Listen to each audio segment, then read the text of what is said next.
Hello students, स्वागत है बच्चों आप सभी को on this YouTube channel of Vedantu, that is Vedantu NCERT solution class 11th and 12, जहां पे बच्चों हम लोग डिस्कस करते हैं क्लास 11th एंड 12 की एनसीईआरटी का जितने भी एक्सरसाइज है बच्चों, सारे एक्सरसाइज का complete discussion with great detail. आज क्लास में बच्चों हम लोग बात करने वाला हूँ क्लास 12 फिजिक्स का चैप्टर नंबर जो 13 है, दैट इज न्यूक्लियाई वाला जो चैप्टर है बच्चों, उसका question number 6।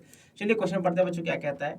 Suppose we think of fusion of a 26 ferrous 56, यानी कि आयरन का फ्यूजन की हम लोग बात कर रहे हैं न्यूक्लियस की, into two equal fragments of 13 aluminium 28। ठीक है भाई, इसके मतलब इसमें फ्रेगमेंटेशन की हम लोग बात करने वाले हैं। ठीक है, चलिए। Is the fusion energetically possible, क्या फ्यूजन जो है एनर्जेटिकली पॉसिबल है। Argue by working out Q value of the process, तो क्यू वैल्यू निकाल करके इस बात की पुष्टि कीजिए। ठीक है भाई, तो देखो क्यू वैल्यू जरा निकाला जाए बच्चों। सबसे पहले तो देखो होना क्या है बच्चों, फ्यूजन मतलब आप सभी लोग जानते हैं बच्चों, क्या होता है, एक बड़ा न्यूक्लियस छोटे न्यूक्लियस में टूट जाता है।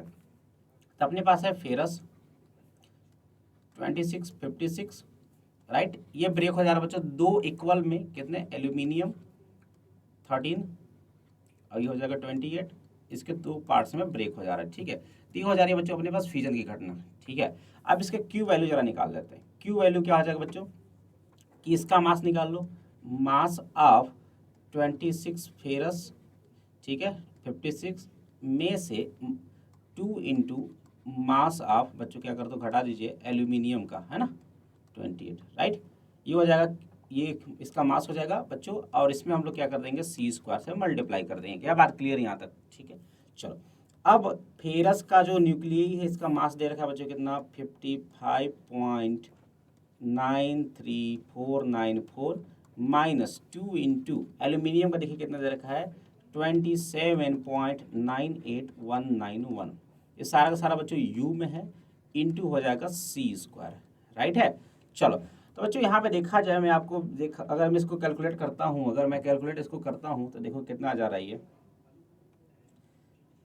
पूरा कैलकुलेट करने की आवश्यकता नहीं है, बस देख लो कि बच्चों प्लस में आ रहा है कि माइनस में आ रहा है, क्योंकि अपने को बस बताना है कि फ्यूजन एनर्जेटिकली पॉसिबल है कि नहीं है। ठीक है, तो मैं 2 इंटू 27.98191 करता हूँ, और इसमें से मैं घटा देता हूँ 55.93494। तो बच्चों ये आंसर जो आ रहा है, ये अपना आ रहा है बच्चों निगेटिव में 0.029 u इंटू C²। तो आप लोग देख पा रहे हैं बच्चों कि जो इसका Q वैल्यू है that is coming in negative, है ना भाई, नेगेटिव है। U की वैल्यू आप सभी लोग जानते हैं बच्चों कितना होता है, 931.5 मेगा इलेक्ट्रॉन वोल्ट पर C², राइट। तो बच्चों आप चाहे कितना भी वैल्यू रख दो, ये पूरा का पूरा आंसर किस में आ रहा है बच्चों, निगेटिव में आ रहा है। और Q वैल्यू अगर निगेटिव में है, Q वैल्यू अगर बच्चों निगेटिव में है, इसका मतलब होता है कि ये तो एंडोथर्मिक रिएक्शन है।